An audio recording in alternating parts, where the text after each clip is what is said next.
Good evening, and welcome to another one of my segments of A Verse a Day Keeps Islam Away. Today I would like to talk about peace, the most important concept in Islam.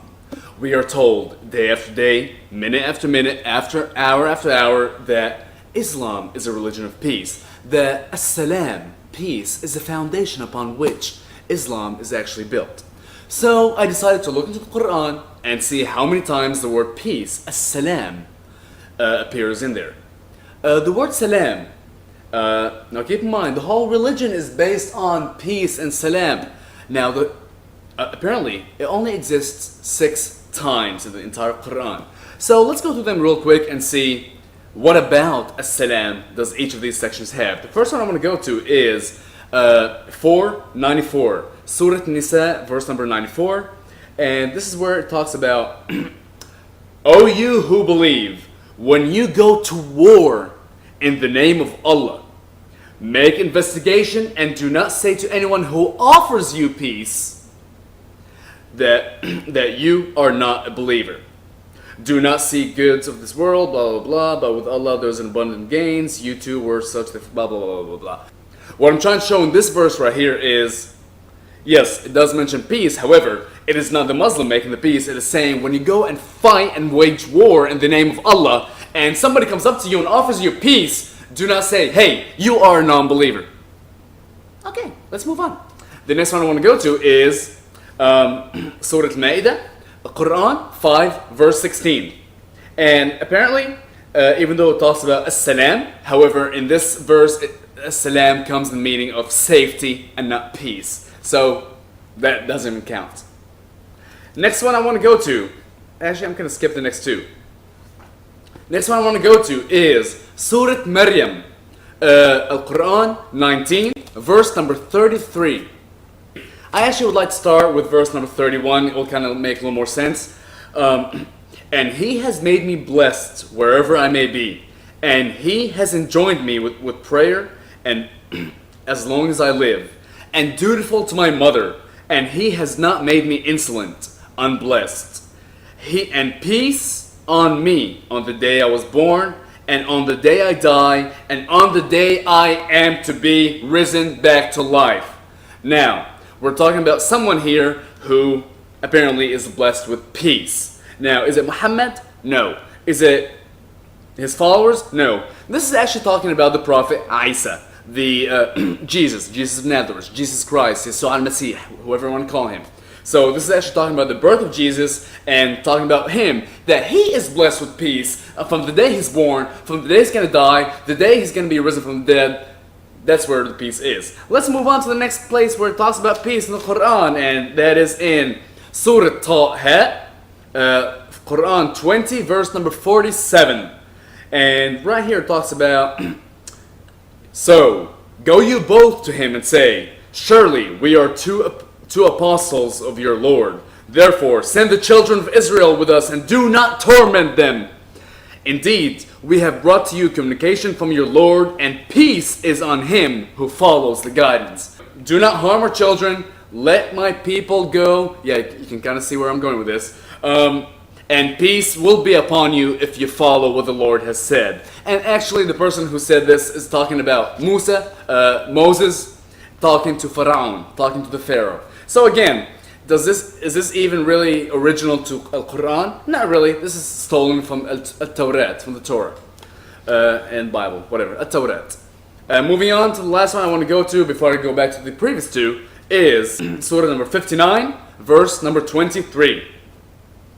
He is Allah, besides whom there is no God, the King, the Holy, the Giver of Peace, the grantor of security, guardian of all things, mighty the supreme, the possessor of every greatness. Glory be to Allah from what they set up with him.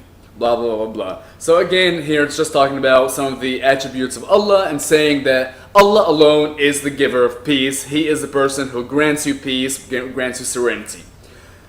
Alright, so far, up until now, I have not seen anything talking about be peaceful with your neighbor, be peaceful to other people. No, it talks about, actually the only time where it's telling you to be peaceful, actually not even be peaceful, it's when you're waging war in the name of Allah to accept someone else's peace. Now the two verses I want to go back to is Surah Al-An'am, that's Quran number 6 verse 127, which says, they shall have the abode of peace with their Lord, and He is their guardian because of what they did. And I want to go to the next one, which is Surah Yunus, which is Quran verse 10, Surah number 10, verse number 25, where it says, and Allah invites to the abode of peace and guides whom He pleases into the right path. Now, what the hell is the abode of peace? In Islam, the world is geographically divided into all these different different regions. You might have heard something called Dar Salam. Dar Salam is what they're referring to here as the abode of peace, which is the house of peace. Dar Salam is anywhere in the world that is a Muslim country. It automatically is known as Dar Salam because it is a Muslim country. It's also known as Dar al-Islam, Dar al-Salam, blah blah blah. Now let's go ahead and talk about the rest of the geographical locations around the world. Now, a country where Islam is not the predominant religion, or the country does not identify itself as being Muslim, that region is referred to as Dar al-Harb. Harb means war. That's the domain of war. That means this is the place where you go and wage war until you bring upon your peaceful religion upon its people. Some of the other places are Dar al-Kufr. Al-Kufr is like from the Kafar, Kafara, Kafir. These are the unbelievers. That's the areas where, hey, they've had their chance, we've tried to fight them, we've tried to convert them to Islam, and they just kind of don't want to convert, so they are Kafar. So that's the Dar al-Kufr. Some other locations are Dar al-Hudna. Al-Hudna means domain of calmness. And this is actually this is kind of in between of Dar al-Harb and Dar al-Salam, where there may have been at some point wars, but now there's kind of peace. Al-Hudna is kind of like a little calmness, a little calm between the two. So it's kind of like an ongoing war, but for the time being, it's rather peaceful to be in. The next one is Dar al-Ahd. Al-Ahd is a treaty. Actually a covenant. Al-Ahd is a covenant.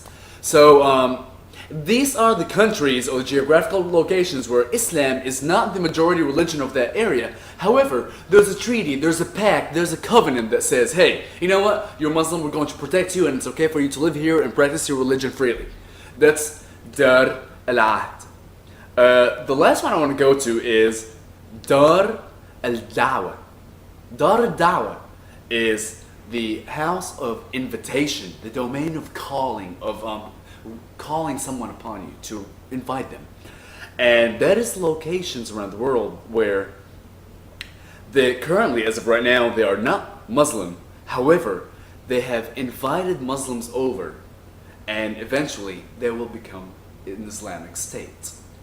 Now, things have changed since the 7th century or since 9/11 or whatever you want to say, where right now, instead of trying to spread Islam by sword, they're trying to, like we're seeing in Europe, they're trying to infiltrate it from within and changing the country based on their democratic laws and making them Muslim from within. A lot of Muslim philosophers these days view just about most Western countries as Dar al-Dawah, because more or less they have invited over the Muslims to come to their countries and to stay there, and eventually, sooner or later, they're going to become Muslim. The UK, Sweden, Germany, I'm sorry, you're almost there. That's all I have to say for today. So just to recap real quick, even though this is supposed to be the religion of peace, I did not see a single place really in here talking about making peace. There's nothing in here that says make peace with people that you know. Even when you're waging war in the name of Allah, it doesn't say make peace, it says accept someone else's peace.